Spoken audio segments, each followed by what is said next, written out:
നമസ്കാരം, ഞാൻ Pooja Vijayan. Chemmanur international jewellers Kaumudi ഹെഡ്ലൈൻസിലേക്ക് സ്വാഗതം. Powered by ARMC. അമ്പാടിയിൽ തോറ്റതിന് അങ്കമാലിയിൽ സീറ്റ് ചർച്ചകളുടെ മുറുക്കത്തിൽ മുന്നണികൾ. അങ്കമാലിയിലും തിരുവമ്പാടിയിലും തട്ടി UDF-ൽ കലഹം തിളയ്ക്കുമ്പോൾ VS-ന്റെ സ്ഥാനാർത്ഥിത്വത്തിൽ എങ്ങും തൊടാതെ CPM. 2 തവണ മത്സരിച്ചവരെ മാറ്റി നിർത്താൻ CPI തീരുമാനം.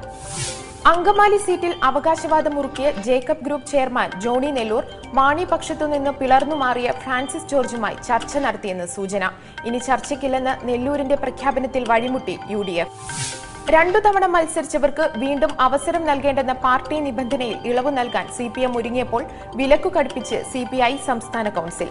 ഇളവ് കിട്ടിയില്ലെങ്കിൽ പുറത്താകുന്നത് C ദിവാകരനും മുല്ലക്കരയും ഉൾപ്പെടെ പാർട്ടിയുടെ 7 MLA-മാർ. അതേസമയം VS-ന്റെ സ്ഥാനാർത്ഥിത്വം സംബന്ധിച്ച് ഇന്നലത്തെ CPM സെക്രട്ടേറിയറ്റ് ചർച്ച ചെയ്തില്ല. ഇന്നും തുടരുന്ന ചർച്ചകൾക്കു ശേഷം അന്തിമ തീരുമാനം നാളത്തെ സംസ്ഥാന സമിതിയിൽ. തർക്കങ്ങൾക്ക് തടയിടാൻ യെച്ചൂരി ഉൾപ്പെടെ മുതിർന്ന നേതാക്കൾ യോഗത്തിൽ. തട്ടിപ്പാകാം, വിരട്ടുവേണ്ട. വിരട്ടും തിട്ടൂരവുമായി മല്യയെ വരുത്താൻ സർക്കാരും കോടതിയും. മാധ്യമങ്ങളുടെ വിരട്ടൽ വേണ്ടെന്നും താൻ രാജ്യം വിട്ടതല്ലെന്നും വിജയ് മല്യയുടെ സന്ദേശം. വിവാദങ്ങൾക്കിടെ 18-ന് ഹാജരാകണമെന്നു കാണിച്ച് മല്യയ്ക്ക് എൻഫോഴ്സ്മെന്റ് നോട്ടീസ്. ബാങ്കുകളിൽ 9,000 കോടിയുടെ കടമുള്ള മല്യയെ രാജ്യം വിടാൻ അനുവദിച്ചതിനെ ചൊല്ലി രാഷ്ട്രീയ വിവാദം മൂർച്ഛിക്കുന്നതിനിടെ തന്റേത് ഒളിച്ചോട്ടമല്ലെന്നും സാധാരണ ബിസിനസ് യാത്രയെന്നും ട്വിറ്റർ സന്ദേശത്തിൽ മല്യ. മാധ്യമങ്ങളെ വിമർശിക്കുന്ന മല്യയുടെ കുറിപ്പിൽ മടങ്ങിവരവിനെക്കുറിച്ച് മൗനം. അതിനിടെ മഹാരാഷ്ട്ര സർക്കാരിന് 50 കോടിയുടെ സേവന നികുതി കുടിശ്ശിക വരുത്തിയ കേസിൽ മല്യക്കെതിരെയുള്ള വിചാരണ മുംബൈ ഹൈക്കോടതി 28-ലേക്ക് മാറ്റി. ഇന്നലെ കേസ് വാദം കേൾക്കുമ്പോൾ മല്യയ്ക്കും കിങ്ഫിഷറിനും വേണ്ടി ആരും ഹാജരായിരുന്നില്ല. കുറ്റമില്ലാത്ത ശിക്ഷ. JNU വിദ്യാർത്ഥി യൂണിയൻ പ്രസിഡന്റ് കനയ്യ കുമാറിന്റെ സസ്പെൻഷൻ പിൻവലിച്ചു.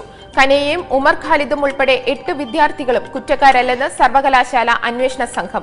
വിദ്യാർത്ഥികൾക്കെതിരെ സ്വീകരിച്ചിരുന്ന അച്ചടക്ക നടപടി ക്യാമ്പസിലെ അഫ്സൽ ഗുരു അനുസ്മരണവുമായി ബന്ധപ്പെട്ട പ്രശ്നങ്ങളെ തുടർന്ന് വിദ്യാർത്ഥികൾ കുറ്റക്കാരല്ലെന്ന് കണ്ടെത്തിയ സർവകലാശാല അന്വേഷണ സമിതി വൈസ് ചാൻസലർക്ക് റിപ്പോർട്ട് സമർപ്പിച്ചത് ഇന്നലെ രാത്രിയോടെ.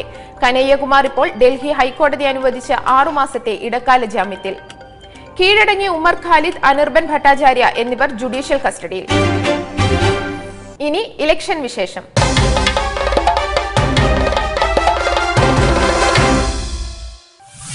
ഇടതു വലതു മുന്നണികൾക്കെതിരെ സംസ്ഥാനത്ത് 3ാം ബദലിന് കരുനിക്കുന്നതിനിടെ പാലക്കാട്ട് BJP-യിലും വിമതസ്വരം.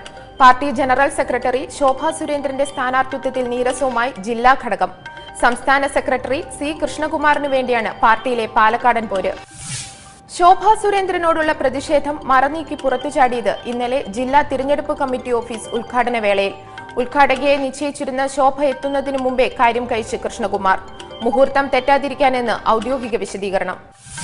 പാലക്കാട്ട് ശോഭാ സുരേന്ദ്രനാണ് സ്ഥാനാർത്ഥിയെങ്കിൽ പാർട്ടിയിൽ നിന്ന് കൂട്ടരാജ്യ ഭീഷണിയുമായി മണ്ഡലം കമ്മിറ്റി.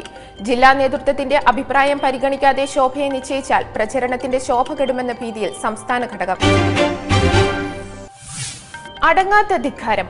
സമാധാന ചർച്ചകളിലേക്ക് മടങ്ങണമെന്ന ലോകരാജ്യങ്ങളുടെ ആഹ്വാനം കാറ്റിൽ പറത്തി ഉത്തര കൊറിയ. രാജ്യത്തിന്റെ ആക്രമണശേഷി മെച്ചപ്പെടുത്തുന്നതിന് കൂടുതൽ അണുപരീക്ഷണങ്ങൾ നടത്താൻ കിം ജോങ് ഉന്നിന്റെ ആഹ്വാനം. പുതിയ പരീക്ഷണങ്ങൾ ആണവ പോർമുനകളുടെ പ്രവർത്തന മികവ് ഉറപ്പാക്കാനെന്ന് വിശദീകരണം. UN ഉപരോധം മറികടന്ന് ഉത്തര കൊറിയ 2 ഹ്രസ്വദൂര ബാലിസ്റ്റിക് മിസൈലുകൾ പരീക്ഷിച്ചത് വ്യാഴാഴ്ച. Chemmanur international jewellers Kaumudi headlines powered by ARMC സമാപിക്കുന്നു. അടുത്ത ഹെഡ്ലൈൻസ് 1 മണിക്കൂറിന് ശേഷം. നമസ്കാരം.